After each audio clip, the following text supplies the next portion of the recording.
You came into our land and ran us out of our land and oppressed and killed and maimed and sexually abused and tortured. Don't ask me for the solution. I'm fighting for freedom. Get your boot off of my neck and then we can talk.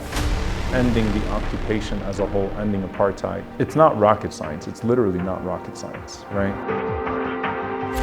People power matters. People's efforts are blessed. Our prayers matter, our protests matter, our boycotts matter.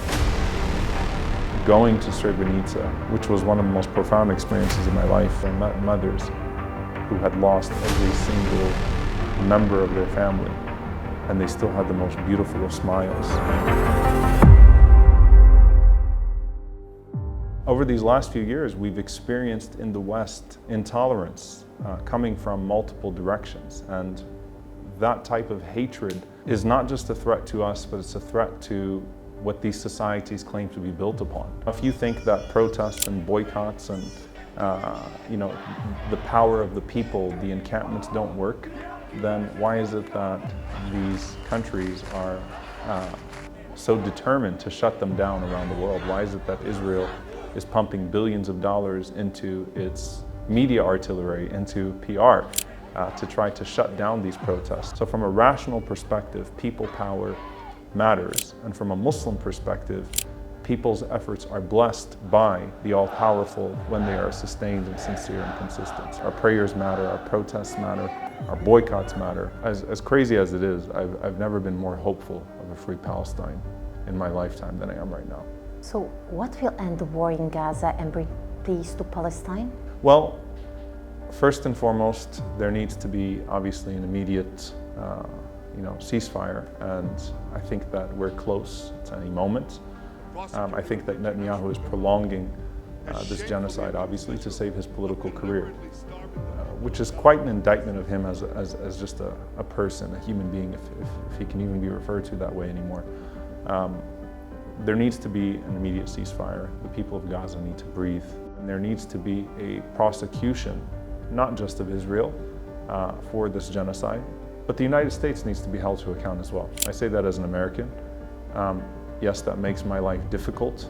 And then there needs to be an immediate, sustained momentum in ending the occupation as a whole, ending apartheid. It's not rocket science. It's literally not rocket science, right? The reason why Israel is escalating its settlement expansions, escalating its occupation, is because it recognizes that it has reached a place in which this is not sustainable. It is losing every single war outside of itself. Every single war outside of itself. Look, you came into our land and ran us out of our land and oppressed and killed and maimed and sexually abused and tortured, and have continued to expand this illegal occupation on us.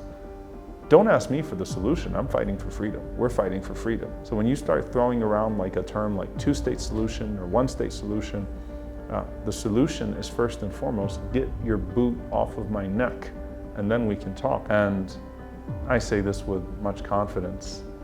Palestinians are not going anywhere. So you are old enough to remember the genocide that occurred in Srebrenica in 1995 and are now witnessing the events in Palestine's Gaza. So first of all, on a personal level, I was so deeply connected to that growing up. We actually took refugees into our home when I was a child growing up as a result of that, from both Bosnia and Kosovo, by the way. I visited Srebrenica, and the stench of genocide is still there.